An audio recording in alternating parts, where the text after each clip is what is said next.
আসসালামু আলাইকুম। আমি জান্নাতুল আদল, বাংলাদেশ স্কুল সাইকোলজি সোসাইটির অফিসিয়াল পেজ থেকে আপনাদের সবাইকে স্বাগত জানাচ্ছি। আমরা হয়তো ইতিমধ্যে জানেন যে আমরা আজকে একটা বিষয় নিয়ে আলোচনা এবং আপনাদের কথা শুনতে লাইভে এসেছি। সেটা হলো managing negative emotions through positive ways, বা ইতিবাচক উপায়ে নেতিবাচক আবেগ পরিচালনা। আমরা সবাই একটি অনাকাঙ্ক্ষিত সময়ের মধ্যে দিয়ে যাচ্ছি, যার জন্য আমরা কেউই আগে থেকে শারীরিক, মানসিক বা অর্থনৈতিকভাবে প্রস্তুত ছিলাম না। তার উপর কিছুদিন আগের হয়ে যাওয়া সুপার সাইক্লোন আমাদের সবাইকে মানসিক অস্থিরতার ভিতরে ফেলেছে। আমরা সবাই নিজ নিজ অবস্থান থেকে নিজেদের এবং আমাদের আশেপাশের মানুষদের প্রতিনিয়ত ভালো রাখার চেষ্টা করে যাচ্ছি। মাঝে মধ্যে আমরা সফল হচ্ছি, আবার মাঝে মধ্যে সফল হচ্ছি না। মাঝে মধ্যে আমরা আমাদের আপনজনদের সাথে খুব খারাপ ব্যবহার করে ফেলছি, যেটার জন্য আমরা পরবর্তীতে অনুতপ্ত হচ্ছি।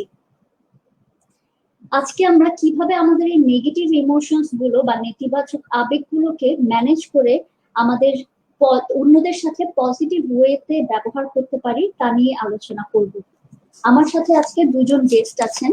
আমার গেস্ট গুলোকে ইনভাইট করার আগে আমি আপনাদের সবাইকে ধন্যবাদ জানাচ্ছি আমাদের সাথে লাইভে জয়েন করার জন্য। আপনাদের যে কোনো ধরনের প্রশ্ন থাকলে বা ভালো লাগা খারাপ লাগা থাকলে আমাদের সাথে লাইভে শেয়ার করবেন। প্রথমে আমি আমাদের প্রথম গেস্টকে ইনভাইট করছি। আসসালামু আলাইকুম ম্যাম, কেমন আছেন? ওয়ালাইকুম আসসালাম আদম। এই তো আলহামদুলিল্লাহ ভালো আছি, তুমি কেমন আছো? আমিও আলহামদুলিল্লাহ ভালো আছি। আমরা যেহেতু খুব বাজে একটা সময়ের ভিতর দিয়ে যাচ্ছি, সবাই হয়তো সবার মানসিক অবস্থাটাই হয়তো একই রকম যাচ্ছে। তো আমি ম্যাম আপনার কাছে শুরু করার আগে আপনার পরিচয়টা যদি নিজে থেকে দিয়ে দিতেন। আচ্ছা, thank you Adan for inviting me in this program. আমার পরিচয়টা আগে দিয়ে নিই। আমি ইশরাত শাহনাজ, ঢাকা বিশ্ববিদ্যালয়ের মনোবিজ্ঞান বিভাগের সহযোগী অধ্যাপক হিসেবে আছি। থ্যাংক ইউ ম্যাম আমাদের সাথে জয়েন করার জন্য। এবার আমি আমাদের সেকেন্ড গেস্টকে ইনভাইট করছি।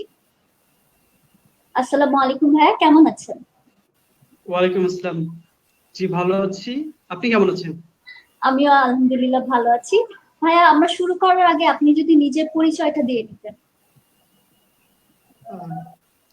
আমি জেমস সাইমন দাস, ঢাকা ইউনিভার্সিটিতে সাইকোলজি অনার্স শেষ করেছি, এরপর স্কুল সাইকোলজি থেকে মাস্টার্স শেষ করেছি এবং এখন হিলিং হার্ট কাউন্সেলিং ইউনিটে একজন কাউন্সিলর হিসেবে কর্মরত আছি। আপনাদের দুজনকে অসংখ্য ধন্যবাদ আমাদের সাথে লাইভে জয়েন করার জন্য, আপনাদের মূল্যবান সময় থেকে। প্রথমেই আমি ইসরাত শাহনাজ ম্যামের কাছে চলে যাই। ম্যাম, আমাদের এই করোনার কারণে সবার মানসিক অবস্থার তো অবনতি ঘটছে। এখন এমন একটা অবস্থা যে আমরা সবাই আমাদের মানসিক অবস্থাটা ঠিক আছে কিনা, মানে কোন লিমিটে গেলে আমরা এটাকে মানসিক রোগ হিসাবে নিব, সেই জিনিসটা আমরা অনেকে বুঝতে পারছি না। তো এই সম্পর্কে আপনি যদি কিছু একটু বলতেন। সবাইকে আসসালামু আলাইকুম। আশা করি আর কি সবাই ভালো আছেন, যদিও আসলে ভালো থাকাটা এখন অনেক কষ্ট।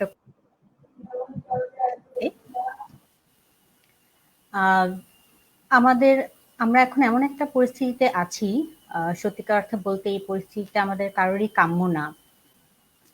একদম সম্পূর্ণ একটা অনাকাঙ্ক্ষিত অবস্থায় আমরা আছি, যেটি হুট করে আসলে আমাদের সবার জীবনে চলে এসেছে। একটা গ্লোবাল পেন্ডামিক হিসেবে করোনা আমাদের সবার স্বাভাবিক জীবনকে আসলে একদম ব্যাঘাত ঘটিয়ে দিয়েছে। এই পরিস্থিতিটাতে আমরা আসলে অনেকটা জোর করে আমাদেরকে খাপ খাওয়াতে হচ্ছে, যেটা আমাদের মাঝে অনেক অনেক বেশি চাপের সৃষ্টি করছে। কারণ এটা এমন একটা পরিবর্তন, যে পরিবর্তনটা আমাদের জীবনে হুট করে এসেছে এবং আমরা মানে কেউই আসলে এটা সম্পর্কে আমাদের কোনো ধারণাই ছিল না। এটা শুধু যে আমাদের মানে স্বাভাবিক জীবনের যে দৈনন্দিন কাজকর্মগুলা সেটাতে পরিবর্তন আনেনি, এটা আমাদেরকে ঘরবন্দিও করে ফেলেছে। আমরা কোথাও ঠিকমতো যেতে পারছি না, কোনো কাজ ঠিকমতো করতে পারছি না। সবসময় আমাদেরকে 24/7 বাসায় থাকতে হচ্ছে। হ্যাঁ, বাসার মানুষদের সাথে শুধুমাত্র আমাদের সময় কাটাতে হচ্ছে। এবং শুধু যে বাসায় থাকা তাও না, সবসময় একটা আতঙ্কের মধ্যে আমাদেরকে কাটাতে হচ্ছে। কারণ আমরা নিজেরা প্লাস আমাদের ফ্যামিলি মেম্বাররা কেউ এই রোগে আক্রান্ত হয়ে যাবে কিনা, বা বাইরে গেলে আমাদের যে সেফটি মেজার গুলা পালন করতে হচ্ছে, নিতে হচ্ছে, সেগুলো নিয়ে সবসময় একটা টেনশন কাজ করছে। তো সব মিলিয়ে এটা আসলে আমাদের মানসিক এবং শারীরিক ভাবে হুট করে একটা চাপের সৃষ্টি করেছে, যেটা আমাদেরকে অ্যাডজাস্ট করার জন্য অনেকটা প্রেশার দিচ্ছে। এবং এই অ্যাডজাস্টমেন্ট করতে যেয়ে আমাদের যেটা দেখা যাচ্ছে, আমাদের মাঝে অনেক নেগেটিভ ইমোশনের তৈরি হচ্ছে, বা আমাদের মানসিক যে স্বাস্থ্য সেটা আমরা ঠিক মতো আসলে যত্ন নিতে পারছি না, বা সেখানে অনেক অনেক রকমের অনেক সমস্যা তৈরি হচ্ছে।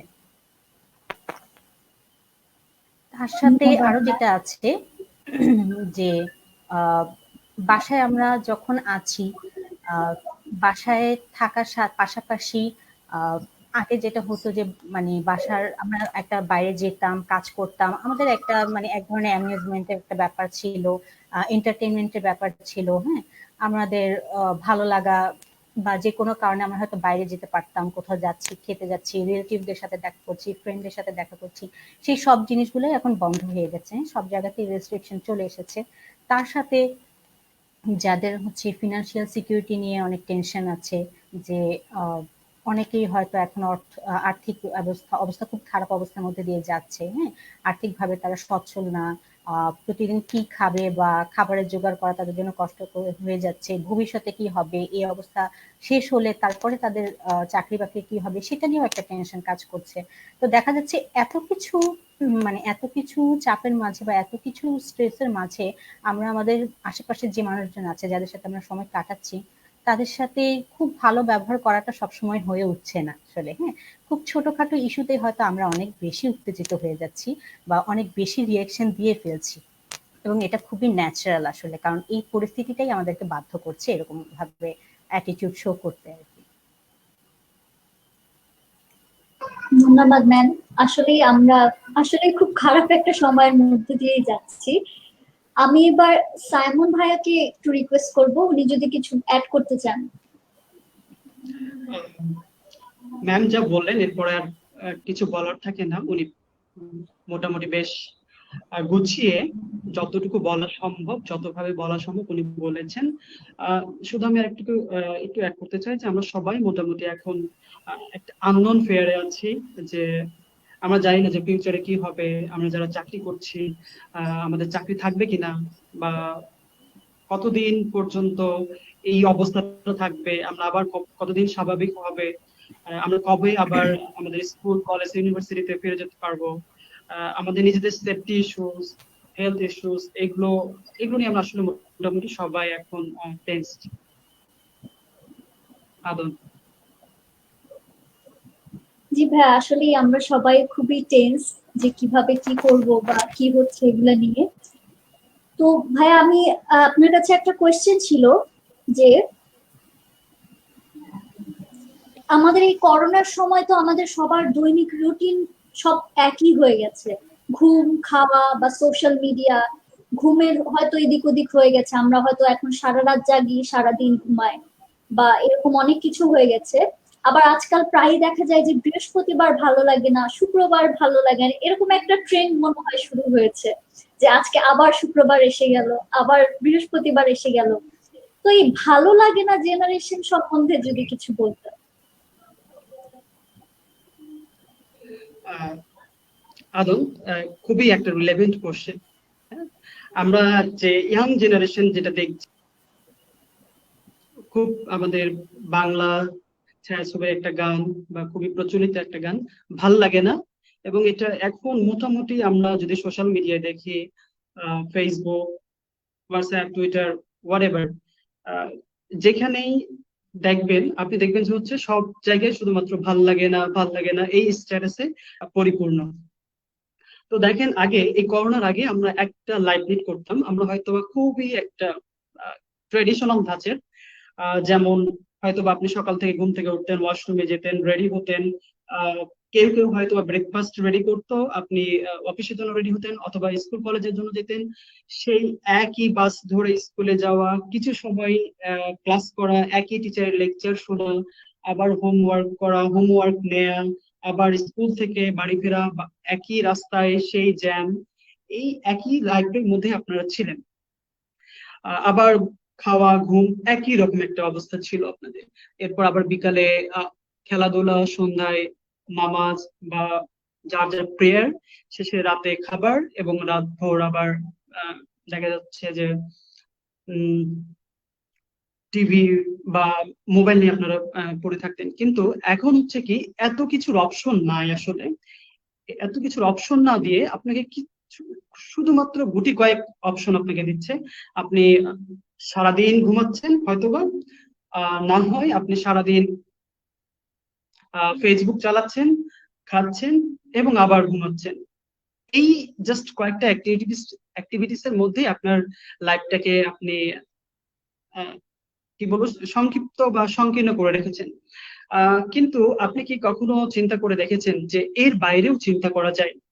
দেখেন, এই অবস্থা যদি শেষ হয়, এই অবস্থা শেষ হওয়ার পরে কিন্তু আপনাকে আপনার হয়তোবা যারা জব করছি, হয়তোবা আপনার জব না থাকতে পারে, তাহলে আপনি কি চিন্তা করছেন যে আপনার কোন কোয়ালিটিস থাকলে আপনাকে এই অল্প যাদেরকে জবে নিবে, চাকরি দিবে, তাদেরকে ইনভলভ করবে।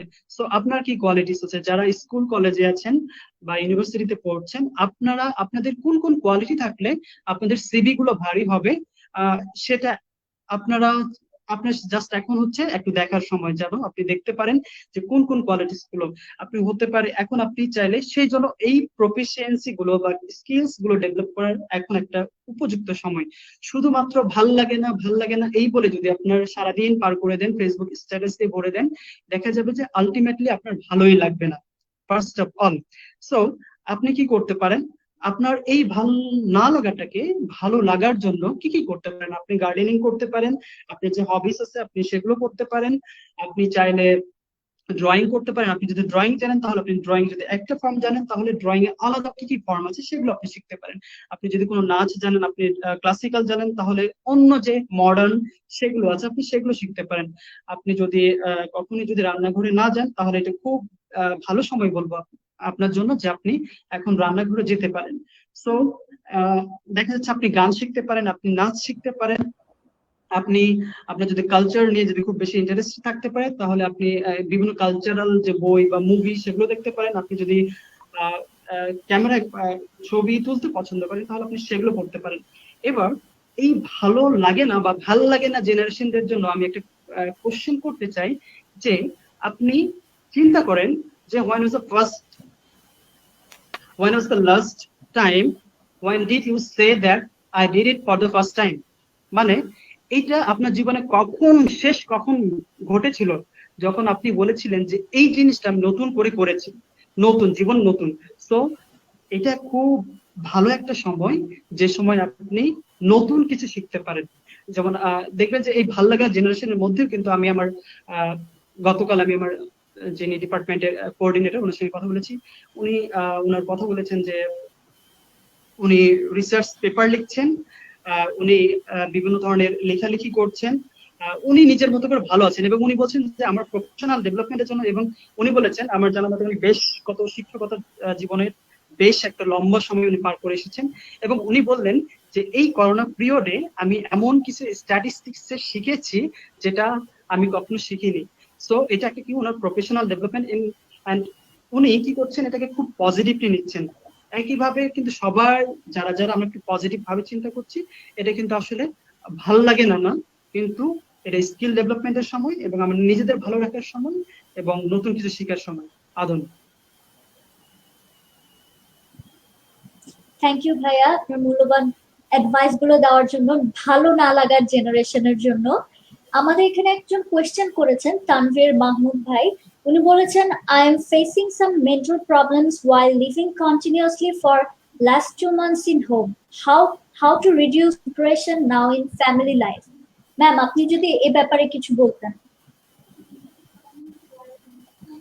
আচ্ছা, কোশ্চেনটা একটু আবার করো তো, মানে আবার একটু শুনি। উনি ডিপ্রেশনে আছেন তাই তো, 2 মাস ধরে বাসায় থাকার কারণে, সেটাই জিজ্ঞেস করেছে বোধহয় না? জি। আচ্ছা, এটা, এই কোশ্চেনের অ্যান্সারটা আসলে কিছুটাই যে সাইমন যেটা বললো এর আগে, যে ভালো লাগছে না। হ্যাঁ, কারণ এই 2 মাস ধরে শুধু আসলে উনি একা না, আমরা সবাই লকডাউন অবস্থায় আছি বাসাতে। অনেকেরই তো মানে কারোরই তো আসলে অফিস হয়তো অনেকের করতেই হচ্ছে না, আবার কারো ওয়ার্ক ফ্রম হোম করতে হচ্ছে।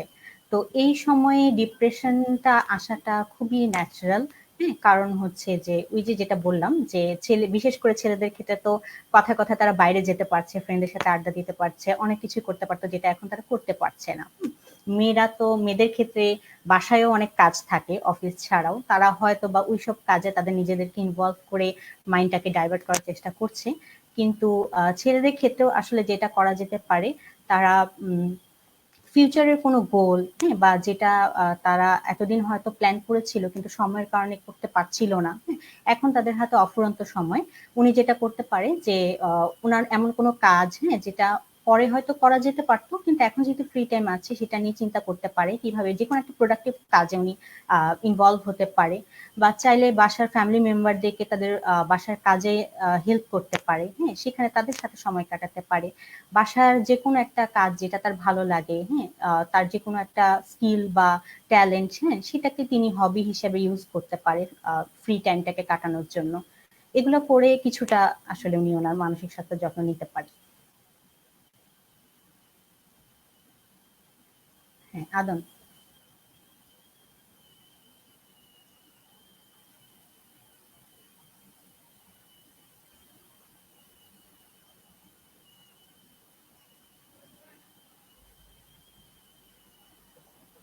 Thank you ma'am. Ma'am, hmm. আমরা তো পজিটিভ ইমোশনস, নেগেটিভ ইমোশনস এই জিনিসগুলো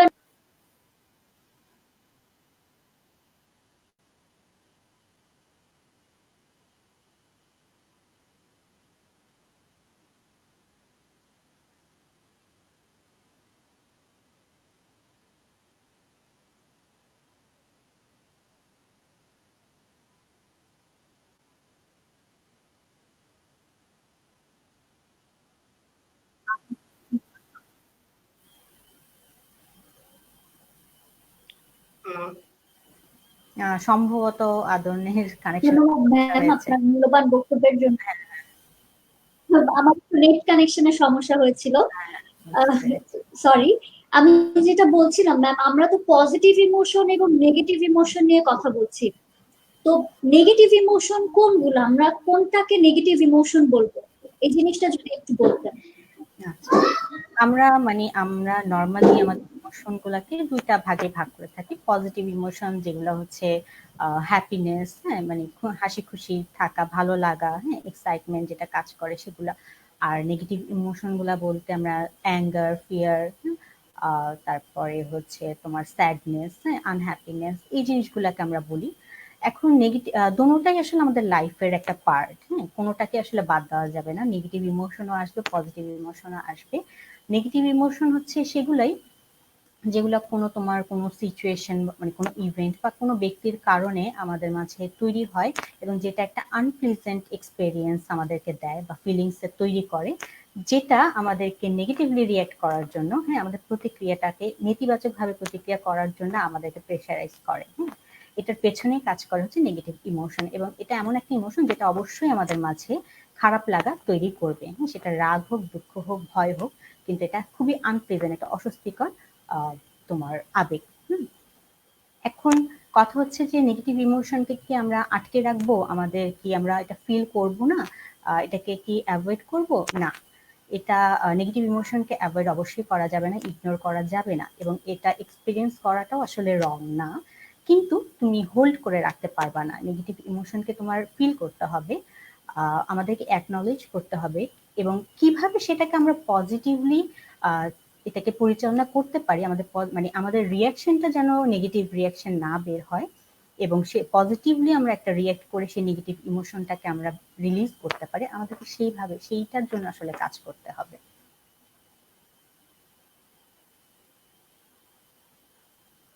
হ্যাঁ, আদন। সিমন ভাইয়ের জন্য একটা কোয়েশ্চেন আছে। একজন লিখেছেন রুশো ভাইয়া যে করোনার সময় কিভাবে বিসিএস প্রস্তুতি নিব। তো আমারও এই প্রশ্নটা আছে যে ছাত্রছাত্রীরা কিন্তু এখন এই সময় পড়াশোনা থেকে মোটামুটি একটা সোশ্যাল ডিস্টেন্স মেনটেন করছে। তো এই সময়টা দেখা যায় আমরা পড়াশোনার একদমই বাইরে চলে গেছি, এখন এই সময়টাকে আমরা কিভাবে কাজে লাগাতে পারি বা পড়াশোনায় মন বসাতে পারি, এই ব্যাপারে যদি একটু বলতেন।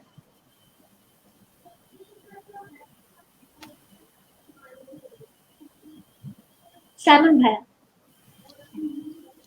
জি, তো আমরা যেটা দেখছি যে আহ, এখন রুটিনটা এমন ভাবে পরিবর্তন হয়ে গেছে যে আমরা সচরাচর সোশ্যাল মিডিয়াতে বেশি সময় থাকছি, যার জন্য আমাদের অন্যান্য যে আমাদের লাইফের যে অ্যাক্টিভিটিস সেগুলোকে আমরা ওইভাবে প্রায়োরিটি দিচ্ছি না, বা আমাদের যারা গার্ডিয়ান আছে তারাও সেভাবে কিছু বলছেন না।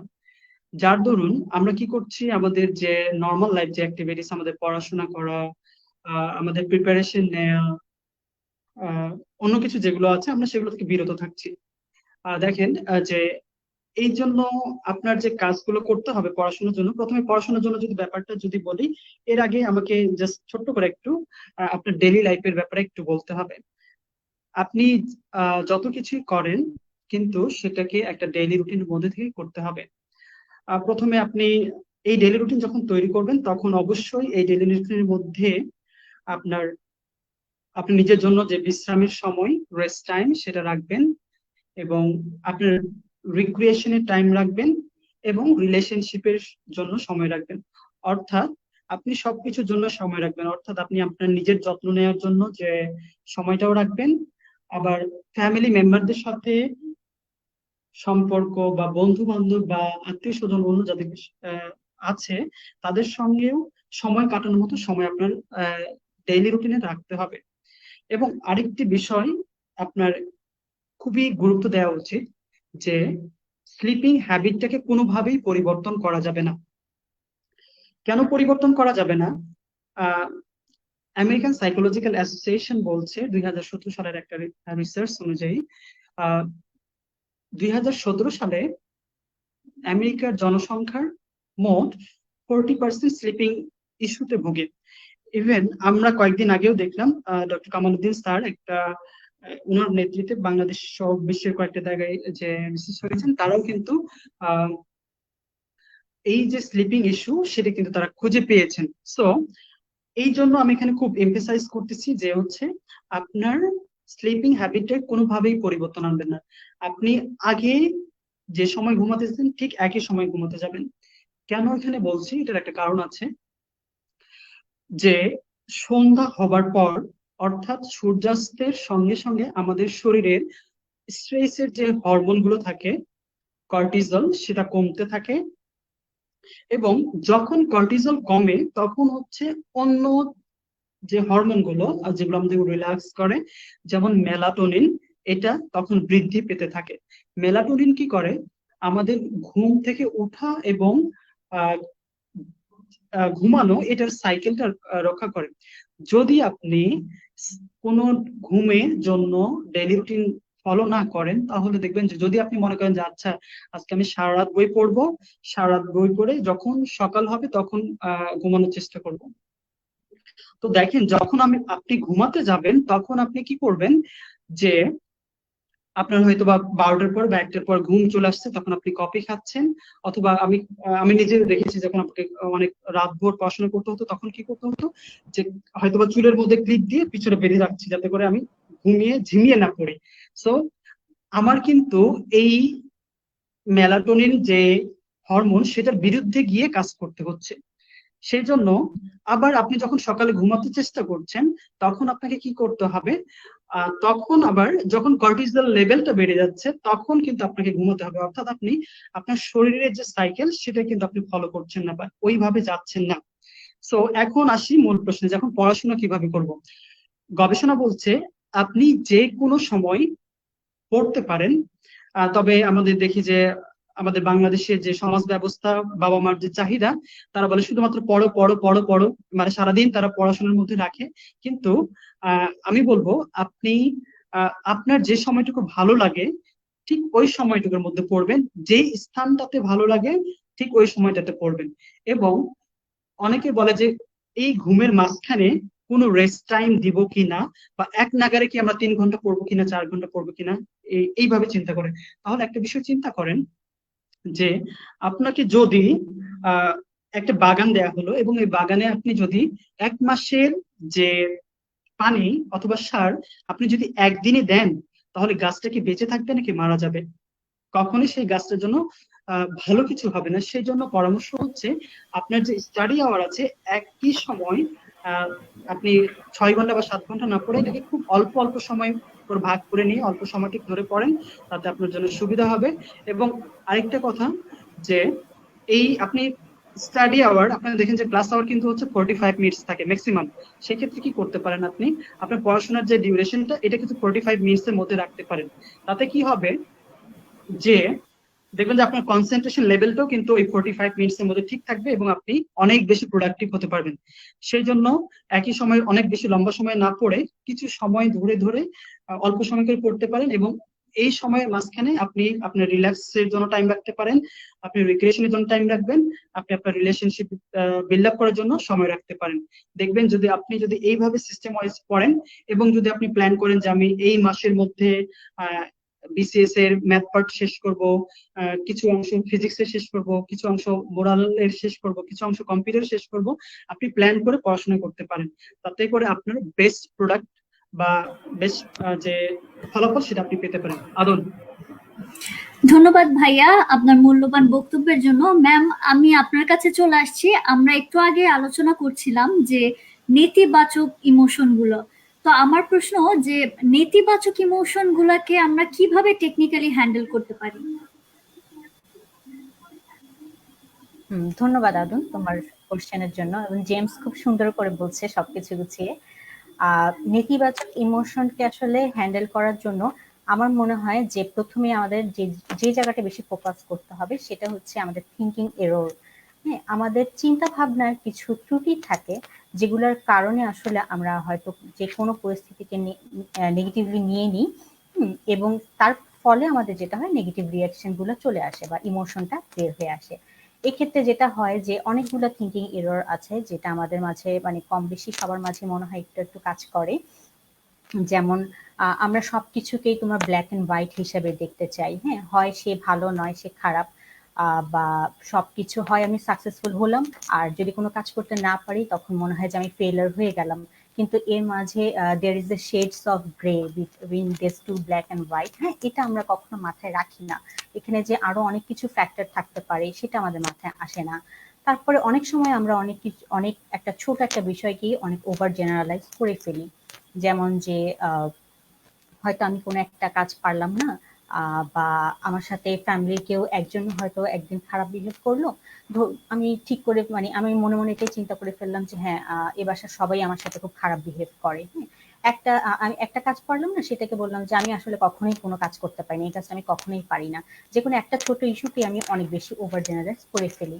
এরপরে দেখা যায় যে অনেক সময় আমাদের আমরা হয়তো আহ একটা কাজ করেছি, বা একটা পারফরমেন্স হয়েছে, সেখানে 9টা হয়তো আহ, 9টা প্রশংসামূলক হয়তো জিনিস পেয়েছি, কিন্তু একটা হয়তো খারাপ দিক ছিল ওই কাজটার মাঝখানে। কিন্তু আমরা অনেক সময় দেখা যায় filtering out this positive sides. হ্যাঁ, এই যে 9টা পজিটিভ সাইড গুলো ছিল আমার কাজের, সেই 9টা পজিটিভ সাইডকে আমি সরিয়ে ফেলি এবং ওই নেগেটিভ একটা যে সাইড সেটাকে আমি ফোকাস করি। হ্যাঁ, যে হয়তো আপনি আজকে কোনো কিছু রান্না করেছেন, রান্নাটা খুব ভালো হয়েছে কিন্তু লবণ একটু কম হয়েছে। এখন কেউ একজন বলল যে হ্যাঁ আজকে খাবারটা খুবই ভালো ছিল, অনেক ভালো হয়েছে, দেখতে ভালো হয়েছে, সবকিছু ভালো, লবণটা একটু কম হয়েছে। কিন্তু এই যে লবণ কম হয়েছে, এটাকে আপনি মনের ভিতর ঢুকিয়ে বসে থাকলেন যে আল্লাহ আমি কেন পারলাম না, হ্যাঁ লবণ কম হয়ে গেল, তার মানে তো আমার খাবারটা ভালো হয়নি। বাট বাকি যে ভালো প্রশংসাগুলো ছিল সেগুলাকে আমি কখনো নিচ্ছি না। এর ফলে যেটা হয় আমি মানে ডিপ্রেশনের দিকে চলে যাই, বা হতাশামূলক চিন্তা ভাবনাগুলো আমার মাঝে চলে আসতে পারে। এরপরে দেখা যায় যে এই যে এখনকার সিচুয়েশনে আসলে যেটা হচ্ছে যে আহ, আমরা করোনার কারণে যে অনেকেই বাসায় বসে আছে, আসলে তাদের আর্থিক অবস্থার খুব খারাপ অবস্থা যাচ্ছে, অনেকের হয়তো জব থাকছে না। হ্যাঁ, কিভাবে আসলে এই সিচুয়েশন থেকে ওভারকাম করার পরে আমরা আমাদের ফিনান্সিয়াল সিকিউরিটি নিয়ে চিন্তা ভাবনা করবো বা কি হবে। হ্যাঁ, সেটা নিয়েও অনেক সময় যে আমরা অনেক বেশি ক্যাটাস্ট্রোফাইজিং করে ফেলছি। যেমন হতে পারে, আবার নাও হতে পারে। আহ এখন যেহেতু জব নেই, কারো জব নেই, বা আর্থিকভাবে সে এখন সচ্ছল সেভাবে আর্ন করতে পারছে না, কিন্তু তাই বলে এই অবস্থা চলে গেলে যে আমি সেটা করতে পারবো না, হ্যাঁ, আবার আমার পুনরায় অবস্থা আবার ভালো দিকে যাবে না, এটা তো নাও হতে পারে, তাই না? এটার পসিবিলিটিও আছে, কিন্তু আমি যে পসিবল আউটকাম গুলাকে আমি মানছি না, আমি ধরেই নিচ্ছি যে এখন আমার জব চলে গেছে, আমি এরপর আর কোনো জব পাবোই না, আমার অবস্থা আরো খারাপ হয়ে যাবে, আমি অনেক দরিদ্র হয়ে যাবো, বা আমি বেঁচে থাকতে পারবো না, খেতে পারবো না, হ্যাঁ, অনেক বড় করে জিনিসগুলোকে দেখে ফেলছি। তারপরে আরো যেটা করি আমরা নর্মালি, যে সব জিনিসগুলাকে নিজেদের দিকে টেনে নিই, হ্যাঁ, পার্সোনালাইজ করে ফেলি। যেমন ধরেন যে এই করোনার মোমেন্টে হয়তো আমরা সবাই সোশ্যাল মিডিয়াতে অ্যাক্টিভ আছি, হ্যাঁ, সবাই সবার সাথে যোগাযোগ করার চেষ্টা করছি, ট্রাই করছি। আহ, হয়তো আপনি আপনার কোনো ফ্রেন্ডকে ফোন দিলেন, হ্যাঁ, কিন্তু সে ফোন পিক আপ করলো না, বা তারপরে হয়তো তার কল ব্যাক করতে সময় লাগছে, কিন্তু আমি ধরে নিলাম নিশ্চয়ই আমার উপর সে রাগ করেছে, হ্যাঁ, আমার কোনো কারণে তার মুড অফ, এই জন্য সে আমাকে পছন্দ করে না, তাই আমাকে সে ফোন ব্যাক করবে না। বা হচ্ছে যে বাসার কারো কারো কোন একজনের মুড অফ, সে হয়তো আপনার সাথে একটু কম কথা বলছে, সাথে সাথে আপনি মনে করলেন যে আপনার নিশ্চয়ই কোনো ব্যবহারে সে মন খারাপ করেছে, হ্যাঁ, বা আপনার কোনো ব্যবহারে সে কষ্ট পেয়েছে, আপনার সাথে এই জন্য রাগ দেখাচ্ছে। তো সবকিছুকে পার্সোনালাইজ করে ফেলি। এরকম অনেকগুলো আছে যেগুলো আমাদের চিন্তা ভাবনাকে আসলে পজিটিভলি নিতে দেয় না, হ্যাঁ, সবসময় নেগেটিভ দিকে আমাদেরকে নিয়ে যায়, এবং এর ফলে যেটা হয় যে আমাদের মাঝে প্রচুর বেশি নেগেটিভ ইমোশন কাজ করে।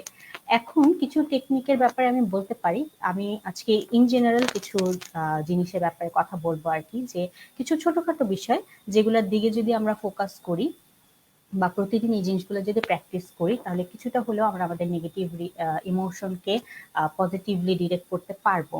যেমন আমরা সবসময় বলি, আরে আমাদের তো একটা সমস্যা হয়ে গেছে, হ্যাঁ, আমার তো এই সমস্যা হয়ে গেছে। এই যে সমস্যা, the problem word itself is a problem, হ্যাঁ। আহ, এই সমস্যার কথাটা না বলে যদি আমি বলি যে আমার সাথে একটা সিচুয়েশন তৈরি হয়েছে, যেটাতে আমি কি করব বুঝতে পারছি না, বা যেটা থেকে বের হওয়ার জন্য আমার কোনো কিছু করতে হবে, তাহলে আমার মনে হয় কিছুটা হলেও আমার চিন্তা ভাবনা আমাকে পজিটিভলি নিয়ে যেতে পারে। আরো বেটার হয় যে সিচুয়েশন না বলে আমি যদি বলি যে আমি একটা চ্যালেঞ্জ ফেস করেছি, আমার একটা প্রবলেম হয়েছে, এই কথাটা না বলে আমি যদি বলি যে হ্যাঁ আমি একটা চ্যালেঞ্জ ফেস করেছি, বা আমার সামনে একটা অপরচুনিটি আছে যেখানে আমার হয়তো আমাকে নতুন কোন স্কিলস শো করতে হবে, বা আহ, আমার কোনো একটা প্রোডাক্টিভ কাজের মাধ্যমে এখান থেকে আমাকে বের হয়ে আসতে হবে, তাহলে কিন্তু অটোমেটিক আমি জিনিসটাকে পজিটিভলি কিভাবে নিব, আমার নেগেটিভ ইমোশনটাকে আমি কন্ট্রোল করব কিভাবে, সেটা কিন্তু সাথে সাথে আমার চিন্তা ভাবনায় চলে আসতে থাকবে। কিন্তু যখনই আমি প্রবলেম হিসেবে ধরবো যে এটা তো অনেক বড় সমস্যা, এই সমস্যা থেকে আমি কিভাবে বের হব, তখন অটোমেটিক আমার মাইন্ড আমাকে নেগেটিভ দিকেই কিন্তু ডিরেক্ট করে ফেলছে। এছাড়া যেটা করতে পারি, নেগেটিভ ইমোশনটাকে একসেপ্ট করে নিতে হবে। হ্যাঁ, আমার ভালো লাগছে না, আমার কান্না পাচ্ছে, আমার রাগ হয়েছে, এটা ন্যাচারাল এবং এটা আসতে পারে, এটাকে আমার একসেপ্ট করতে হবে, হ্যাঁ, এটাকে আমি কখনোই ইগনোর করতে পারবো না বা সাপ্রেস করতে পারবো না, কারণ যদি আমি এটাকে সাপ্রেস করে রাখি এবং এখান থেকে দূরে সরে যাওয়ার চেষ্টা করি, এটা পরবর্তীতে ইন ফিউচার এটা আমার হেলথ, মানে ফিজিক্যাল হেলথ প্লাস আমার মেন্টাল হেলথ দুটার জন্যই আসলে ক্ষতিকর দিক হিসেবে চলে আসবে। এখন একসেপ্টেন্সের ক্ষেত্রে যেটা হবে যে হোয়াট এভার হ্যাপেন্স, হ্যাঁ, এটা আমাকে মেনে নিতে হবে যে হ্যাঁ এটা হয়েছে, আহ, যেটা হয়েছে দ্যাটস গুড, হ্যাঁ। একটা যদি আমি ওই সময় আমার নিজেকে শান্ত করতে চাই, একটা ডিপ ব্রেথ নিয়ে নিজেকে কাম করতে হবে, তারপরে চিন্তা করতে হবে যে হ্যাঁ যে সিচুয়েশনটা হলো বা যে ঘটনাটা আমার সামনে ঘটলো, এখান থেকে আমি কোন ভালো জিনিসটাকে বের করতে পারি, হ্যাঁ, নিশ্চয়ই কোনো একটা ভালো কিছু আছে যেটাকে আমি ভালো চিন্তা করে নিতে পারি, এবং সেখান থেকে আমি সামনে কিভাবে আগাবো সেটা আমাকে মনে রাখতে হবে। এবং আমাদেরকে সবসময় চিন্তা করতে হবে যে কোনো ডিফিকাল্টি ছাড়া আসলে লাইফে কেউ লার্ন করতে পারে না বা গ্রো করতে পারে না। ডিফিকাল্টি থাকবেই, লাইফের যে কোনো ফেজেই আসলে আসবে, কঠিন একটা সময় সবসময় সবাইকেই যে কোনো না সময়ে পার করতে হয়। সো দ্যাটস গুড, হ্যাঁ, এটা এটা ছাড়া আসলে কেউ আগাতে পারবে না। তাই এটাকে একসেপ্ট করে নেওয়াটা হচ্ছে বেশি দরকার। একসেপ্টেন্সের ক্ষেত্রে অনেকগুলো টেকনিক আছে, যেমন ইমোশন, আপনি আপনার ইমোশনকে যদি অ্যাকনলেজ করতে চান বা এটাকে নিজে সুন্দর করে ফিল করে আসলে ইমোশনটাকে আপনার কোন দিকে নিয়ে যাচ্ছে সেটা যদি বোঝার চেষ্টা করেন, এরকম অনেক টেকনিক আছে। যেমন মেডিটেশন আছে, মাইন্ডফুলনেসের অনেকগুলো টেকনিক আছে, মাইন্ডফুলনেস ব্রিদিং আছে, ওয়াকিং আছে, স্লিপ, বডি স্ক্যানিং মেডিটেশন আছে, এছাড়া আজকে আমি একটা টেকনিক আপনাদের সাথে শেয়ার করতে পারি, একটা ছোট টেকনিক, যেটা হচ্ছে একসেপ্টেন্স অ্যান্ড কমিটমেন্ট থেরাপি। এটা হচ্ছে আমাদের ইমোশন, নেগেটিভ ইমোশনটাকে অ্যাকনলেজ করতে বা এটাকে একসেপ্ট করে নিতে অনেক হেল্পফুল হয়। আমরা এটা রেগুলার প্র্যাকটিস করতে পারি। এটা 4টা স্টেপসে করা যেতে পারে। প্রথমেই হচ্ছে আমার ইমোশনটাকে প্রথমে আইডেন্টিফাই করতে হবে। অনেক সময় আমরা বুঝি না, একসাথে আমাদের মাঝে অনেক ইমোশন কাজ করে। হ্যাঁ, হয়তো আমি রেগেও আছি, কিন্তু আমার কান্নাও পাচ্ছে, আবার ভয়ও লাগছে যে কাউকে কিছু বললে আবার সে আমাকে বকা দেবে। মানে অনেক মিক্সড ফিলিংস কাজ করে, কিন্তু সবগুলোই নেগেটিভ। হ্যাঁ, যদি আমি বুঝতে না পারি যে আসলে কোন ইমোশনটাকে আমি নিয়ে অ্যাকনলেজ করব, কোনটা নিয়ে কাজ করব, কিছুক্ষণ যখন এই ধরনের কোনো সিচুয়েশন তৈরি হবে, কিছুক্ষণ চুপ থেকে আমি খেয়াল করব যে আমার বডিতে কি সেন্সেশন হচ্ছে, বডিতে আবার কেমন ফিলিংস হচ্ছে। যে ফিলিংসটা হচ্ছে সেটাকে আমি একটা কাগজে লিখে রাখবো। সেটা যদি হয় যে আমার খুব অস্বস্তিকর কোনো সারা শরীরে খুব ব্যথা হচ্ছে, বা রাগের কারণে আমার শরীর কাঁপছে, হ্যাঁ, কষ্টে কোথাও ব্যথা হচ্ছে, যে ফিলিংসটাই হোক সেটার একটা নাম দিব এবং একটা কাগজে লিখে রাখবো। সেকেন্ড স্টেপটা হচ্ছে যে এই ইমোশনটাকে একটা আলাদা স্পেস দেওয়া। যেটা করতে হবে, ইমাজিন করতে হবে যে আমি আমার ইমোশনটাকে আমার থেকে বের করে আমার সামনে 5 ফিট দূরত্বে আমি রেখে দিয়েছি। এটা আমাকে মনে করতে হবে এবং চোখ বন্ধ করে ধরে নিতে হবে যে ইমোশনটা আমার সামনে বসে আছে।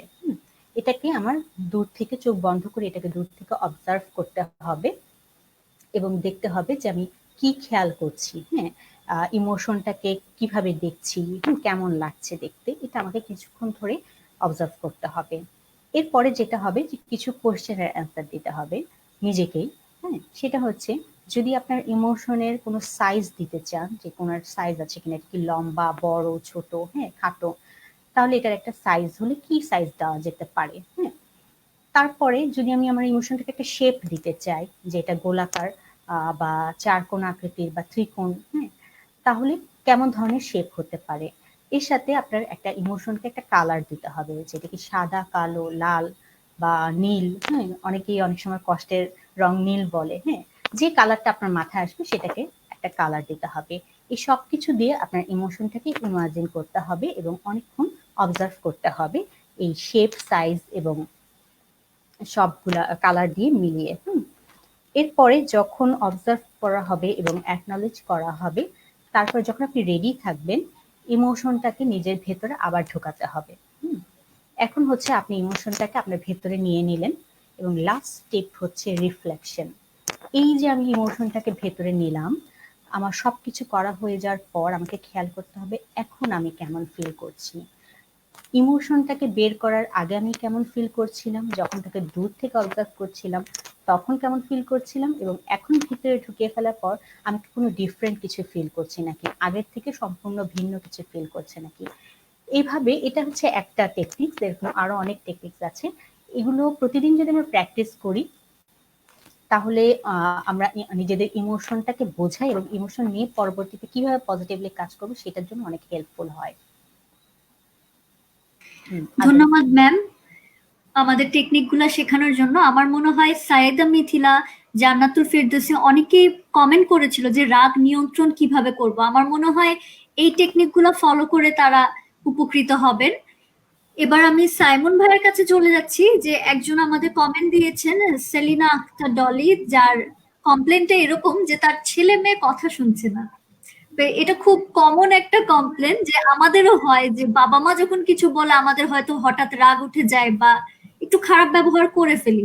তো এখন এই জিনিসটা থেকে আমরা কিভাবে নিজেদেরকে ঠিক করতে পারি, এটা নিয়ে যদি একটু বলতেন।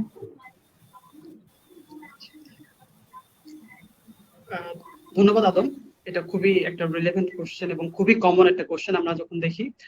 সো এই জায়গাটা আপনারা কি করতে পারেন যে বাচ্চাকে যেই কাজগুলো সে ভালো করে সেই কাজের জন্য তাকে আপনি রেইনফোর্স দিতে পারেন।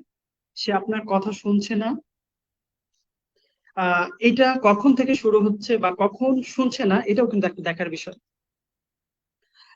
প্রথমে মনে করেন যে যদি সে ছোটবেলা থেকেই আপনার কথা না শুনে, মানে না শুনতে শুনতে যদি এই পর্যায়ে এসে যায়, এখন তার বয়স কত সেটাও কিন্তু একটা দেখার বিষয়। তারপরে যে কাজগুলো আপনি করতে পারেন যে তাকে আহ, কোনো রেইনফোর্সমেন্ট দিয়ে তার আচরণগুলোকে পরিবর্তন করার চেষ্টা করা। যেমন আহ, আপনি তাকে বলতে পারেন যে আপনার কোন কথা শুনছে না, মনে করেন সে, আপনি তাকে বলছেন এখন পড়াশোনা করার সময়, অথবা এখন আহ, এই কাজগুলো মনে করেন যে আপনার ঘর গোছানোর সময় বা প্লেটটা ধুয়ে রাখার কথা, খাবার পরে প্লেট ধুয়ে রাখার কথা।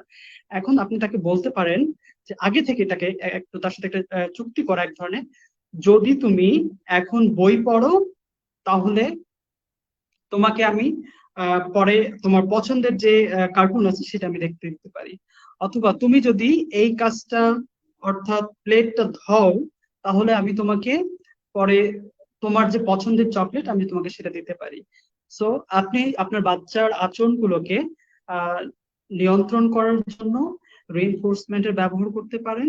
আহ এরপরে যদি খুব বেশি না শুনে এবং আপনি যদি কন্টিনিউয়াসলি দেখেন যে সে কথা শুনছে না, তখন আপনি তাকে বলতে পারেন যে ঠিক আছে। তখন তাকে লজিক্যাল কনসিকুয়েন্স দেন। আমরা এটাকে পানিশমেন্ট বলি না, পানিশমেন্ট হচ্ছে নেগেটিভ অর্থে ব্যবহৃত হয়। সো এই ক্ষেত্রে আপনি কি করতে পারেন যে তাকে প্রথমেই বলে দেন যে তার যে একটা প্রিভিলেজ সে পায়, মনে করেন যে সে আহ খুব ভালো খেতে খুব ভালোবাসে, এবং আমরা ধরে নিই সে আইসক্রিম খেতে ভালোবাসে অথবা চকলেট খেতে ভালোবাসে। এখন এখন আপনি কোন কাজটা করাতে চান সেটা হলো আপনার বিষয়। এখন যদি মনে করেন যে সে তার ঘর গুছিয়ে রাখবে, মনে করেন যে ঘুম থেকে ওঠার পরে তার বিছানাটাকে সে আপনি চান যেন উনি গুছিয়ে রাখেন, এক্ষেত্রে কি করতে পারেন, তাকে আগেই বলে দেওয়া, যদি তুমি ঘর গুছাও তাহলে আমি তোমার পছন্দের কাজ যেটা আহ সেটা করতে দিব, আর যদি না করো তাহলে তোমার যে পছন্দের খাবার সেটা তোমাকে করতে দিব না। এটা হচ্ছে তার উপরে ছেড়ে দেন, এটা তার চয়েস। সে সিদ্ধান্ত নিবে যে সে আপনার কথা শুনবে কি শুনবে না, আপনার কাজ যেটা আপনি চান সে সেটা করবে কি করবে না। এটা পানিশমেন্ট না, কিন্তু তার উপর চয়েস, এবং সে ডিসিশন নিবে যে সে আপনার আহ কথাটা শুনবে কিনা। আলটিমেটলি কি হবে, সে যেহেতু খেতে ভালোবাসে অথবা কোনো কার্টুন দেখতে ভালোবাসে, তাহলে দেখবেন সে অটোমেটিক আহ তার নিজের ভালোর জন্য সে আপনার কথা শুনবে। আপনি এই দুইটা টেকনিক ইউজ করে দেখেন। যদি আহ এরপর অসুবিধা থাকে তাহলে হয়তো বা আপনি কোনো সাইকোলজিস্টের অথবা চাইল্ড সাইকোলজিস্টের পরামর্শ নিতে পারেন। আদন। খুব চমৎকার বলেছেন ভাইয়া, আমার মনে হয় এই টেকনিকটা খুবই ভালো। আমি টেনশনে পড়ে গেলাম আমার বাবা মা আমার উপরে এই টেকনিকটা অ্যাপ্লাই করে কিনা। আচ্ছা, এবার আমি ম্যামের কাছে চলে আসলাম। ম্যাম, আমাদের একটা কোয়েশ্চেন আছে, যেমন আমার সহকর্মীদের মধ্যে অন্তত 20 জন করোনা পজিটিভ, যার ফলে পুরো অফিস জুড়ে এখন আতঙ্ক। এ কারণে কাজের গতি হারাচ্ছে আমাদের। উপায় কি এই নেতিবাচক চিন্তা থেকে বেরোবার? আরফিন শাকিল নামের একজন ভাইয়া কোয়েশ্চেনটা করেছেন। ম্যাম। আচ্ছা, থ্যাংক ইউ ওনাকে কোশ্চেনটা করার জন্য।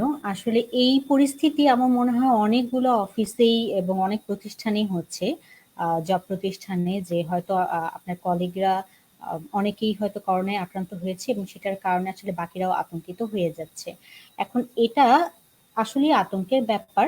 এটাকে আতঙ্ক ঠিক আছে, কিন্তু এটাকে আপনার যদি অফিস করতেই হয় তাহলে এটাকে আসলে ওইভাবে আপনার উপর প্রভাব ফেলতে দেওয়াটা যাবে না। কারণ হচ্ছে আপনাকে এখানে যে দুইটা জিনিস, দুইটা জায়গায় আসলে কাজ করতে হবে। একটা হচ্ছে অফিস কি ধরনের সেফটি মেজার গুলা নিয়েছে আপনার সবাইকে, মানে এই করোনা থেকে মুক্ত রাখার জন্য, সেই জায়গাটাতে ফোকাস করতে হবে, এবং আপনার নিজের পার্সোনাল যে সেফটি বা সতর্কতার জন্য যে স্টেপস গুলো ফলো করে সেগুলো আপনি কতটুকু করছেন সেটা নিতে হবে।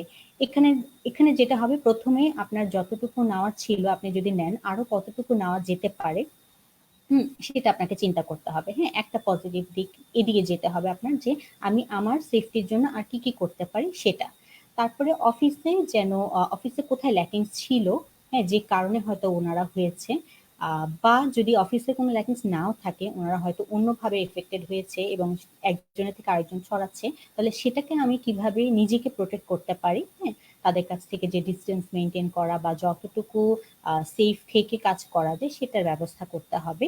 এবং বাসায় এসেও আসলে নিজে ক্লিন হয়ে যাওয়া এবং যা যা করণীয় এই করোনা থেকে মুক্ত থাকার জন্য নিজেকে যে কাজগুলা করা বাসায় আরো বেশি, আপনার ধরেন যে খাদ্যাভ্যাসে যে কাজগুলো করতে হবে, গরম পানি খাওয়ার ব্যাপারগুলো, হ্যাঁ, গরম ভাব নেওয়া, সবসময় গোসল করা, কাপড় চোপড়গুলো ক্লিন করে ফেলা, এই জিনিসগুলোর প্রতি ফোকাস দিতে হবে আর কি। আর আপনার যদি তারপরও এই নেগেটিভ চিন্তাটা বারবার আসতে থাকে মাথায় যে অফিসের হয়েছে, আমি এখন কিভাবে যাব, কাজ করব, তাহলে আপনার মাইন্ডটাকে একটু ডাইভার্ট করতে হবে। যেটা করতে হবে, কিছু আপনি ব্রিদিং টেকনিক, কিছু এক্সারসাইজ, হ্যাঁ, মেডিটেশন, এগুলো অনলাইনে অনেক আছে যেগুলো আপনাকে কাম করতে এবং এই চিন্তাটাকে কিছুটা দূরে রাখতে আপনাকে হেল্প করবে। এই জিনিসগুলো প্রতিদিন 1 থেকে 2 বার প্রতিদিন শুনে শুনে নিজে যদি প্র্যাকটিস করেন, অনেকটাই আপনি রিল্যাক্স ফিল করবেন। ধন্যবাদ ম্যাম আপনাকে। আমার মনে হয় এই কোয়েশ্চেনটা মানে এই টেকনিক গুলা বা এই সাজেশনের মাধ্যমে আমার মনে হয় অনেকগুলা কোয়েশ্চেনের অ্যান্সার আমরা পেয়ে গেছি যেগুলো আমাদের দর্শকরা করেছিল। আমি সাইমন ভাইয়ের কাছে জানতে চাচ্ছি, একজন আমাদের কাছে জানতে চেয়েছেন যে সবাই তো বলে যে বাসায় বসে প্রোডাক্টিভ কিছু করতে বা অনলাইন থেকে বিভিন্ন কোর্স, এখন অনলাইনে ফ্রি কোর্স চলছে, সেগুলা যাতে আমরা করি। এখন এমন দেখা যায় যে অনেকে এই জিনিসগুলো করতে পারে না, বা অনেকে অনেকের স্কিল দেখাচ্ছে যে কেউ পেইন্টিং পারে বা কেউ গান পারে, নাচ পারে, সেই ভিডিওগুলো করে কিন্তু আজকাল ফেসবুকে সবাই দিচ্ছে। অনেকে আছে যে গান নাচ এই জিনিসগুলো হয়তো পারেন না, তারা ইনফেরিয়রিটি কমপ্লেক্সিটিতে ভুগছে অনেক সময়। তো তারা কোনো জিনিসেই মন দিতে পারছে না, না তারা ফেসবুকে সময় কাটাতে পারছে, না তারা প্রোডাক্টিভ কিছু করতে পারছে। তো এই সময় সে কিভাবে নিজেকে ডিল করবে? আহ, এটা হচ্ছে যে আমাদের শুধুমাত্র যে গুটি কয়েক লোকের সঙ্গে ঘটছে এরকম না, বা এই সংখ্যাটা যে খুব কম আমরা সেরকম কিছু বলবো না। তবে বেশ কিছু লোক আছে যারা এরকম ভোগে, এরকম চিন্তা করে।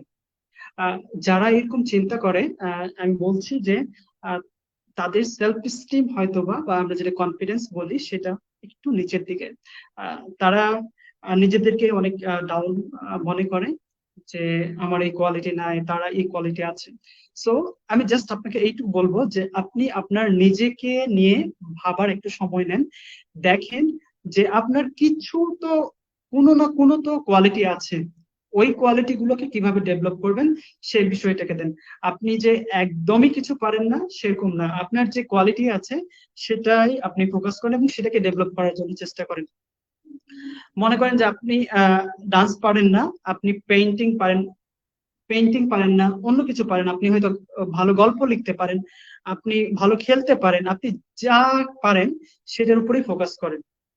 জাস্ট হচ্ছে এখানে আপনি জাস্ট আপনি যেটা বললেন যে আপনি অন্যজনের সঙ্গে কম্পেয়ার করে কি বলছেন যে নিজেকে ছোট মনে করছেন।